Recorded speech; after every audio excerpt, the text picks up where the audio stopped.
Monday, the City Commission authorized the city to solicit requests for qualifications from consulting firms to conduct a transportation master plan. Now, what is that and why do we need one? The last time the city did a traffic study was 2005, and fortunately, most of the projects and improvements that were recommended in that study have either been accomplished or are no longer relevant because other options were selected. So now it's time to relook at our transportation network and figure out a way to make it as efficient as it can be for the existing traffic patterns, as well as to prepare it for future growth opportunities. So let's talk a little bit about that.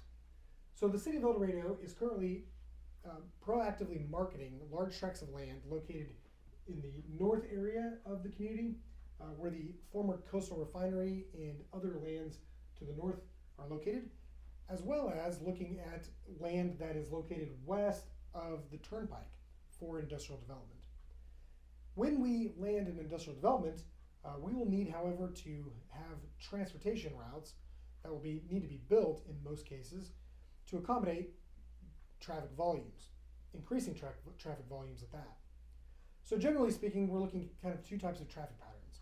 Number one, employee traffic patterns, which will be people that will be commuting to work. And then the second traffic pattern could be truck volumes, depending on the type of industry.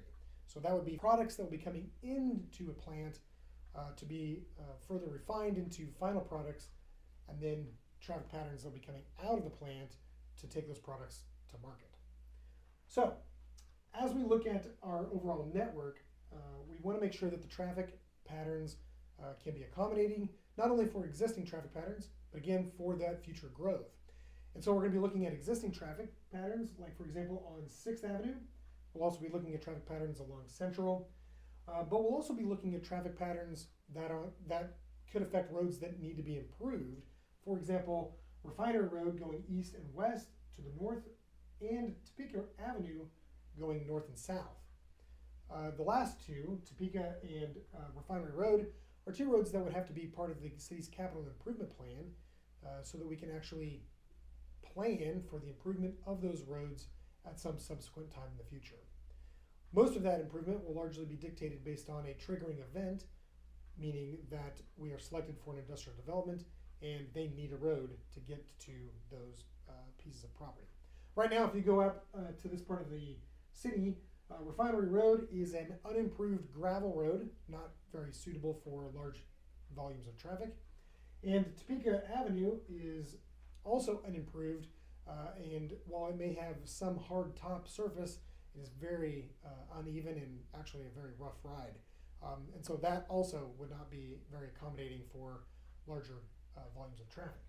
So the traffic study will look at the entire city's network, because when you make an improvement or add traffic to one road, invariably it affects other traffic patterns throughout the city.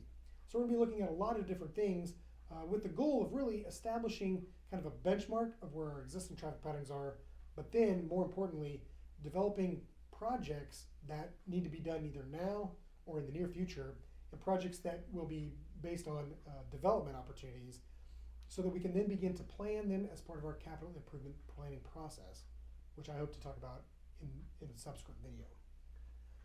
So once we have all this information, again, we will use that to begin to plan for those improvements. I know a lot of people look at studies and they're like, well, why are we spending money on studies? But sometimes we have to get information in order to make good planning decisions so we can spend taxpayer dollars as efficiently and effectively as possible. So we'll keep you informed as to the status of that study as we move forward in the coming weeks. Another thing I want to share with you real briefly is an update on the Ballfield Improvement Program. As you'll recall, the City Commission authorized $2.1 million from the excess sales tax program to make improvements to many of our baseball and softball fields. The city has currently went out for a request for proposals for the concession stand restroom facilities at the Central Park Ballfield Complex, as well as the East Park Softball Complex. So those bids or proposals will come in soon. We'll make a decision on which company to go with, and then they will finalize the design and begin construction in the off-season this summer. We are also going to be going out for bids on the McDonald Stadium turf replacement, as well as McDonald Stadium fencing that will also be part of the replacement program as well. Now, those bids aren't yet out on the street, but we hope to have them out very soon, and then we will be waiting for interested parties to submit their bids so that we can look at that information, make a decision, and then begin making those purchases and getting that planned for the off season as well. So a lot of great things are beginning to take place. Unfortunately, you can't see a lot of this right now because we're in the planning stages.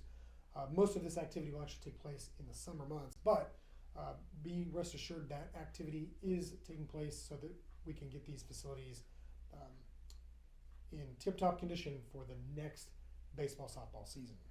So finally, the last thing I'd like to talk really briefly about once again is the sales tax committee. This committee, as I've mentioned before, is charged with making a recommendation to the city commission with respect to a ballot question for the city's 1 cent sales tax. The ballot question will be considered by voters in the November general election. And so if you are interested in serving on this very important committee that is very temporary, please go to the city's website and fill out an application so that we know you're interested. You can also get additional information about the sales tax, how it's broken out, the allocation formulas, and any other information that we will post about the sales tax in the coming weeks on that website as well. That's all we have for you this week. We'll see you next week on Things to Know.